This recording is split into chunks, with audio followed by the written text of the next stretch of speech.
اب میں کچھ باتیں اپنے مسلمان بھائیوں، بہنوں، بزرگوں اور نوجوانوں سے کہنا چاہتا ہوں۔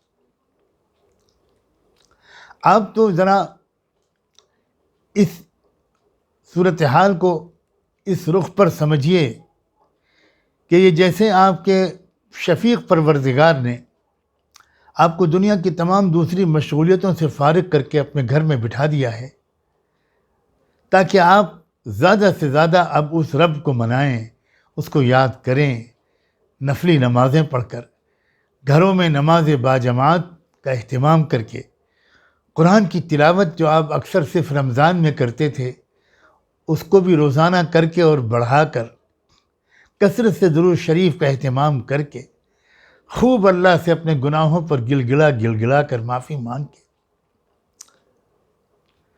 اس موقع پر یہ یاد دلانا چاہتا ہوں کہ رحمت دو عالم صلی اللہ علیہ وآلہ وسلم کا ایک ارشاد کا مفہوم ہے کہ جس علاقے میں وبا پھیلتی ہے یہ اس بات کی علامت ہے کہ وہاں اس سے پہلے بے حیائی کے گناہ پھیل چکے ہیں، بدکاریاں پھیل چکی ہیں۔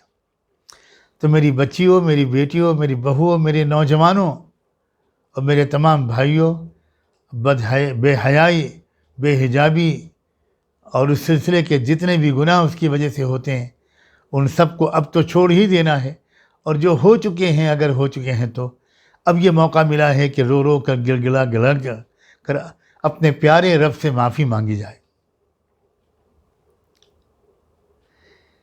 میں اس موقع پر ایک اور ذکر آپ کو بتانا چاہتا ہوں۔ کئی دن سے سوچ رہا تھا، لیکن اب جب یہ اعلان آ گیا تو اس کا مطلب یہ ہے کہ اب تو 100% لوگ گھر ہی پر رہیں گے۔ اس گھر میں کے قیام کو غنیمت سمجھ کر وقت سے بھرپور فائدہ اٹھائیے۔ فائدہ اٹھانے کا ایک طریقہ یہ بھی ہے کہ آپ اپنے بچوں کے ساتھ تھوڑی دیر بیٹھیے، ان کو اچھے اخلاق سکھائیے، انسانی آداب سکھائیے۔ عام طور پر آج کل کی بھاگتی دوڑتی زندگی میں پیرنٹس کو اپنے بچوں کے پاس بیٹھنے کا موقع نہیں ملتا، اور بچے بھی اپنے پیرنٹس اور اپنے دادا دادی، نانا نانی کے پاس نہیں بیٹھ پاتے۔ یہ بات بالکل صحیح ہے کہ کتابوں سے وہ سمجھداری نہیں پیدا ہوتی جو بزرگوں کے تجربوں کو سن کر پیدا ہوتی ہے۔ تو اس موقع کا فائدہ اس طرح بھی اٹھائیے۔ اور ایک ذکر بتاتا ہوں آپ کو، مجھے بڑے یقین کے ساتھ آپ کو وہ ذکر بتانے کی اس وقت ہمت ہو رہی ہے۔ کیوں میں اتنے یقین کے ساتھ یہ ذکر آپ کو بتا رہا ہوں، اس کی تفصیل تو بتانا میں مناسب یا ضروری نہیں سمجھتا۔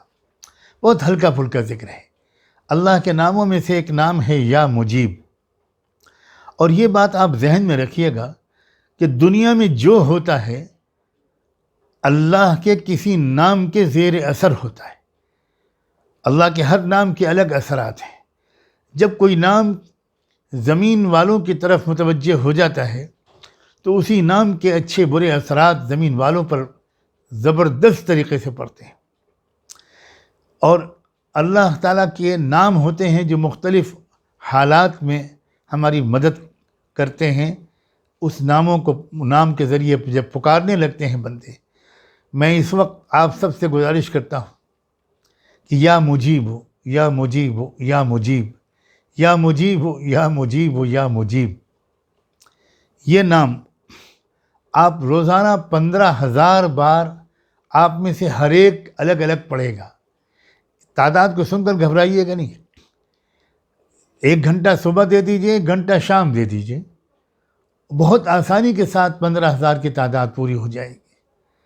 آپ شروع میں درود شریف پڑھ لیجئے 3 بار، نماز والا درود شریف، اور اس کے بعد یا مجیب ہو، یا مجیب ہو، یا مجیب، یا مجیب ہو، یا اے دعاؤں کے قبول کرنے والے، اے فریاد کے سننے والے، یا مجیب ہو، یا مجیب ہو، یا مجیب۔